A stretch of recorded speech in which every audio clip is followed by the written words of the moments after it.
نحمدہ ونصلی ونسلم علی رسولہ الکریم اما بعد۔ میری یہ گزارش تمام مسلمانان ہند سے ہے اور میں گزارش کروں گا کہ اس آڈیو کو مکمل سننے کے بعد تمام سوشل میڈیا پہ آپ اسے عام کریں۔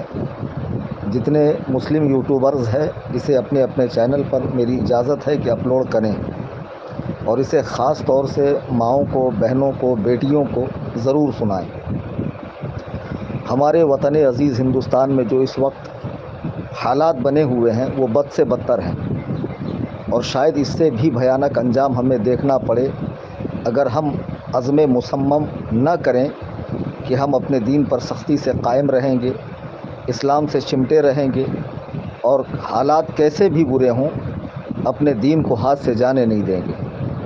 ایسے میں ہمیں چاہیے کہ انبیاء علیہم السلام کی قربانیوں کو، حضرات صحابہ کی تکالیف اور مصائب کو یاد کریں اور یہ سوچیں کہ ان کے مقابلے میں ہمارے ساتھ کچھ بھی برا نہیں ہو رہا ہے۔ وہ ایسے برے حالات میں بھی دین پر سختی سے قائم تھے، تو ان کی سنت پہ چلتے ہوئے ہمیں بھی سختی سے دین پر قائم رہنا ہے۔ آج جو میں بات کر رہا ہوں وہ یہ ہے کہ جب بھی آپ سوشل میڈیا پہ جائیں، انسٹاگرام، فیس بک، یوٹیوب وغیرہ، ٹویٹر وغیرہ پر، یا نیوز پیپر دیکھیں، پڑھیں، یا کوئی چینل دیکھیں، تو آپ کو یہ بات بارہا سننے کو، دیکھنے کو ملیں گی کہ فلاں مسلم علاقے سے فلاں مسلم بچی نے کسی ہندو لڑکے کے ساتھ کورٹ میرج کر لی اور اسلام کو چھوڑ دیا، ترک کر دیا۔ پھر اس کے بعد اس کے بیان بھی سامنے آتا ہے کہ اسلام میں یہ سختیاں تھیں، یہ پابندیاں تھیں، اب میں اپنے آپ کو آزاد محسوس کر رہی ہوں، وغیرہ وغیرہ۔ آپ جانتے ہیں یہ کوئی اتفاقی حادثہ نہیں ہے، اگر ایک دو جگہ پیش آ جاتا تو شاید اس پہ بولنے کی ضرورت بھی پیش نہ آتی۔ یہ باقاعدہ ایک منظم سازش کے تحت ہو رہا ہے۔ اس میں کچھ پاکھنڈیوں کا ہاتھ ہے، کچھ نیتاؤں کا ہاتھ ہے، باقاعدہ ایک طاغوتی شیطانی طاقت ہے جو اس کام پر لگی ہوئی ہے، اور حکومت وقت کا اس کو فل سپورٹ ہے۔ یقیناً ان کے مقابلے میں ہم بہت کمزور ہیں، لیکن ہم اتنا تو کر سکتے ہیں کہ اپنے اہل خانہ کی نگرانی کریں، اپنی بچیوں پہ نگاہ رکھیں۔ افسوس کی بات ہے کہ بچیاں جب بولنے کے لائق ہوتی ہے تو انہیں کلام الہی پڑھانے کے بجائے، انہیں دین کے بنیادی عقائد سکھانے کے بجائے، سب سے اچھی انگلش اسکول کا انتخاب کر کے انہیں اسکول میں ڈالا جاتا ہے۔ پھر بچیاں کچھ پڑھ لکھ کے قابل بنتی ہیں تو انہیں مہنگے مہنگے سیل فون دلائے جاتے ہیں۔ یہ نہیں سوچا جاتا کہ میری بچی کی کوئی فیکٹری نہیں ہے، کوئی کمپنی نہیں ہے، اس کا کوئی بزنس نہیں ہے، آخر اتنا مہنگا فون اسے دلایا کیوں جائے۔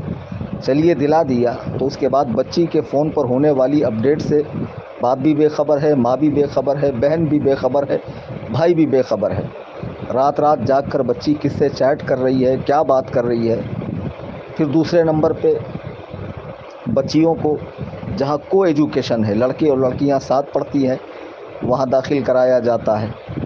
پھر اس کی دوستی پر نگاہ نہیں رکھی جاتی ہے کہ بچی کا یارانہ، دوستانہ کس کے ساتھ ہے۔ کالج چھوٹنے کے بعد، اسکول چھوٹنے کے بعد بچی لیٹ کیوں آتی ہے، وہ کہاں گھومتی ہے، کیا کرتی ہے، کیا نہیں کرتی ہے، کن لوگوں کے ٹچ میں ہے، اس کے ذہن میں کس طرح اس کا مائنڈ سیٹ کیا جا رہا ہے کہ اگر تم مسلمان سے شادی کرو گی تو تمہیں پردے کی پابندی کرنی ہے، بہت سارے بچے پیدا کرنے ہیں، 3 طلاق کا دکھ جھیلنا ہے، اور حلالہ جیسی رسم سے تمہیں گزرنا ہے، اور ہمارے دھرم میں آنے کے بعد 7 جنموں تک تمہارا ساتھ رہے گا، وغیرہ وغیرہ۔ اس طرح کی باتیں کر کے بچیوں کو جو ہے پھنسایا جا رہا ہے۔ پہلے یہ سنا جاتا تھا کہ فلاں مسلم لڑکے نے ہندو لڑکی سے شادی کی تو اسے میڈیا خوب اچھالتا تھا کہ یہ لو جہاد ہے۔ حالانکہ میں نے اس کے پہلے بھی اپنے بیانات میں کئی بار کہا کہ اسلام میں لو جہاد نام کا کوئی جہاد ہے ہی نہیں۔ کسی بھی مسلمان لڑکی کی شادی کسی غیر مسلم سے ہو ہی نہیں سکتی، اور کوئی ایسا کرتا ہے تو اسے قانون کے تحت سخت سزا ملنی چاہیے۔ پھر کبھی مسلمانوں کو بدنام کرنے کے لیے عجیب عجیب ہتھ کنڈے اپنائے جاتے ہیں۔ اب یہ ہو رہا ہے کہ یہ سلسلہ تو تقریباً ختم ہو گیا، رک گیا، اور یہ ہونا بھی نہیں چاہیے تھا، ہم اس کی کبھی حمایت نہیں کرتے ہیں۔ لیکن اب باقاعدہ ہندو لڑکے مسلم لڑکیوں کو آپ روزانہ اس طرح کی ویڈیو دیکھیں گے، کہیں گارڈن میں لے کے بیٹھ رہے ہیں، کہیں ہوٹلز میں لے کے جا رہے ہیں، کہیں مندر میں آرتی پوجا کروائی جا رہی ہے، باقاعدہ ان سے شادی ہو رہی ہے، کورٹ میرج ہو رہی ہے، اس پر کوئی قانونی کارروائی ہوتی ہی نہیں ہے۔ میں اس کا سب سے بڑا ذمہ دار خود ان کے اہل خانہ کو سمجھتا ہوں۔ بزرگوں نے فرمایا کہ بروز قیامت اللہ کے سامنے ایک عورت 4 لوگوں کے جہنم میں جانے کا سبب بنے گی۔ اپنے باپ کے جہنم میں جانے کا سبب، بھائی کے، شوہر کے اور بیٹے کے۔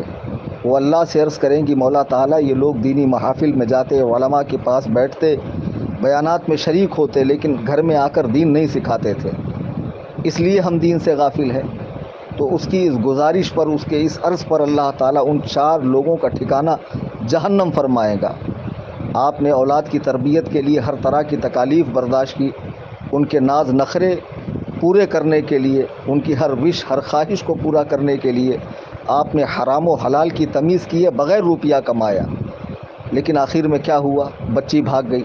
اب بھاگنے کے بعد جو اس کے ساتھ سلوک ہوگا، ہو سکتا ہے کہ اس کی عزت تو یقیناً لٹنی ہے، کہیں اس کی فلم بن جائے، کہیں وہ عام ہو جائے، وہ مسلم معاشرے میں منہ دکھانے کے لائق نہ رہے۔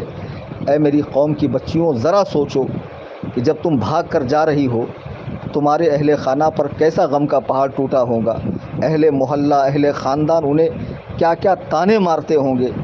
خدا نخواستہ تمہاری فلم بن گئی اور وہ عام ہو گئی، کیا تم کسی کو منہ دکھانے کے لائق رہو گی؟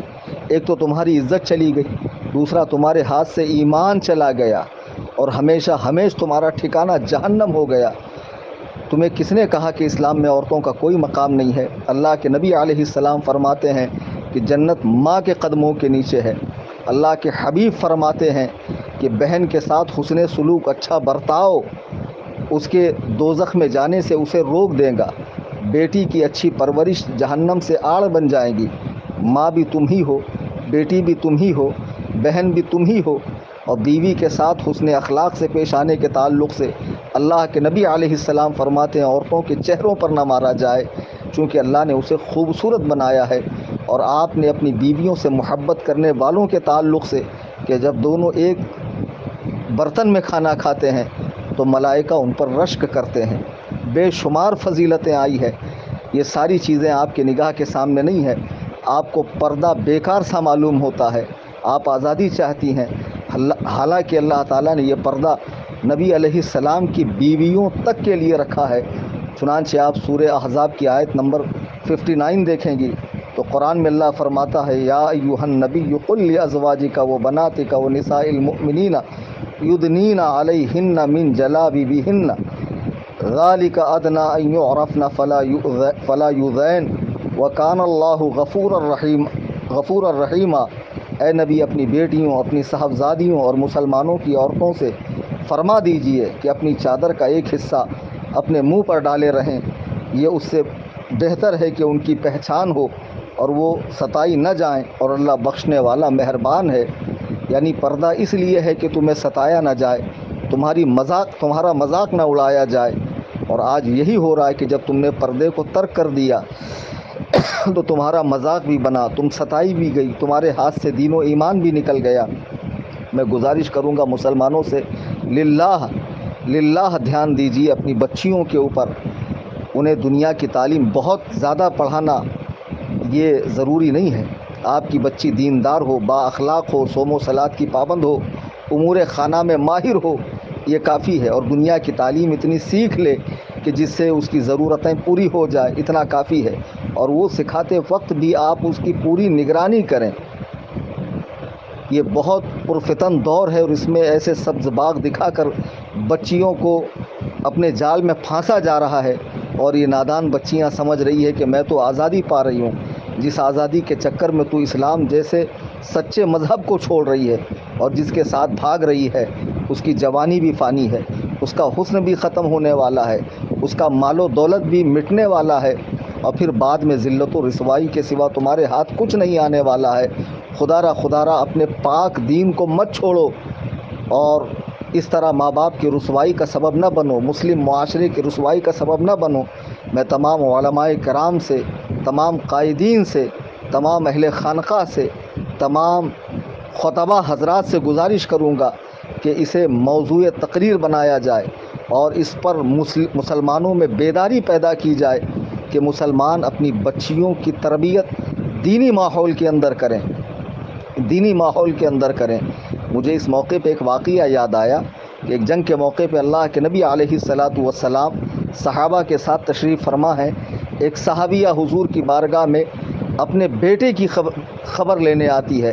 انہیں معلوم ہوا کہ میرا بیٹا شہید ہوا ہے، تو وہ چہرے کو ڈھک کر آتی ہیں اور عرض کرتی ہیں یا رسول اللہ میرے بیٹے کی کیا خبر ہے؟ تو ایک صحابی نے کہا تمہیں اس حال میں بھی پردہ سوج رہا ہے؟ یعنی یہ تو ایسے غم کا معاملہ ہے کہ تم پر تو غموں کا پہاڑ ٹوٹا ہے، اس میں تو ہوش نہیں رہتا ہے، بال بکھرے ہوئے ہوتے ہیں، دوپٹہ کہاں کے کہاں ہوتا ہے، پیروں میں چپل کا ہوش نہیں رہتا ہے، اور یہاں بھی تم پورے اہتمام کے ساتھ پورے پردے کے ساتھ آئی ہے۔ تو وہ صحابیہ کہتی ہے میں نے اپنا بیٹا کھویا ہے، میں نے حیا کو نہیں کھویا ہے، میں نے حیا کو نہیں کھویا ہے۔ اللہ کے نبی علیہ الصلاۃ والسلام اپنی بیوی ایک نابینا صحابی کے آنے پر فرماتے ہیں کہ پردہ کرو۔ جب انہوں نے عرض کی یا رسول اللہ وہ تو اندھے ہیں، حضور نے فرمایا تم تو انہیں دیکھ سکتی ہو۔ تو مسلمان بچیوں کے لیے، مسلمان عورتوں کے لیے جو پردے کا حکم تھا وہ ان کی عزت کے لیے، اور یہ مت سمجھو کہ پردے میں جو چیز ہے اس کی کوئی حیثیت نہیں ہے۔ اللہ کا مقدس گھر خانہ کعبہ وہ پردے میں ہے، ہر مسلمان کے دل میں ہے۔ اللہ کی مقدس کتاب قرآن کریم وہ پردے میں ہے، غلاف میں ہے، اسے سروں پہ اٹھایا جاتا ہے، چوما جاتا ہے، احترام کیا جاتا ہے۔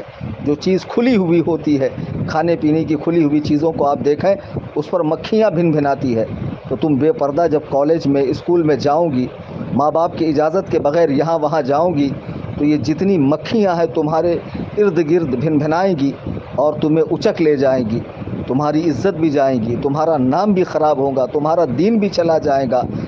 خدا را ہوش میں آؤ۔ میں عرض کروں گا کہ تمام ہمارے جو ذمہ داران ہیں قوم کے وہ آگے آئیں اور اس مسئلے پر کانفرنس کریں، جلسے کریں، کتابیں لکھیں، اور جگہ جگہ مسلمانوں کو بیدار کیا جائے کہ وہ اپنی بچیوں کی تربیت صحیح کریں۔ یہ چند مختصر سی باتیں تھیں۔ خدا واقعی دل دکھتا ہے جب اس طرح کی چیزیں سامنے آتی ہے، ویڈیوز وغیرہ واٹس ایپ پہ لوگ بھیجتے ہیں کہ فلاں مسلم بچی گارڈن میں ایک غیر مسلم کے ساتھ گل چھرے اڑا رہی تھی اور انہیں پکڑا گیا، اور پھر وہ بالکل جری ہو کر شیرنی بن کر جواب دیتی ہے کہ کیا رکھا ہے اسلام میں سوائے ذلت کے، رسوائی کے، اور بچے پیدا کرنے کے، اور اس کے اس کے۔ تو یہ جو زبان ان کو پھوٹی ہے اس کی وجہ یہ ہے کہ یہ واقعی دین سے ناواقف ہیں، ورنہ اسلام میں عورتوں کا اتنا مقام رکھا گیا ہے۔ اللہ اکبر کبیرہ۔ سیدہ کائنات حضرت سیدہ فاطمہ زہرا رضی اللہ تعالیٰ عنہ نبی کریم صلی اللہ علیہ وسلم کی صاحبزادی ہیں۔ حضور آپ کو دیکھنے کے لیے آپ کے گھر تشریف لے جایا کرتے تھے۔ اسلام میں بیوی سے محبت ہے، ماں سے محبت ہے، بہن سے محبت ہے، بیٹی سے محبت ہے، ان کو پوری عزت و وقار کے ساتھ رکھنے کا حکم ہے۔ اور انشاءاللہ الرحمن اس مسئلے کی حساسیت کو دیکھتے ہوئے ہم جو ممبئی کی سرزمین پہ الجامعۃ الحنفیہ حدیقۃ النعمان ادارہ قائم کریں گے، اس میں خاص بچیوں کی دینی تعلیم کے لیے بھی ایک شعبہ ہوگا، جس میں انشاءاللہ بچیوں کو زیور تعلیم سے آراستہ کیا جائے گا۔ رمضان کریم کا مقدس مہینہ ہے، میں احباب سے گزارش کروں گا کہ تنظیم کا زیادہ سے زیادہ مالی تعاون کریں اپنی زکوٰۃ، صدقات، فطرے، فدیے وغیرہ سے، تاکہ جلد سے جلد ہمارا یہ جامعہ قائم ہو جہاں مسلمانوں کے بچوں کو، بچیوں کو دینی تعلیم سے آراستہ و پیراستہ کیا جائے۔ تفصیل کے لیے آپ میرے نمبر پر رابطہ کریں 9820 672 770۔ شاید کہ اتر جائے تیرے دل میں میری بات، انداز بیاں گرچہ بہت شوق نہیں، وما علینا الا البلاغ۔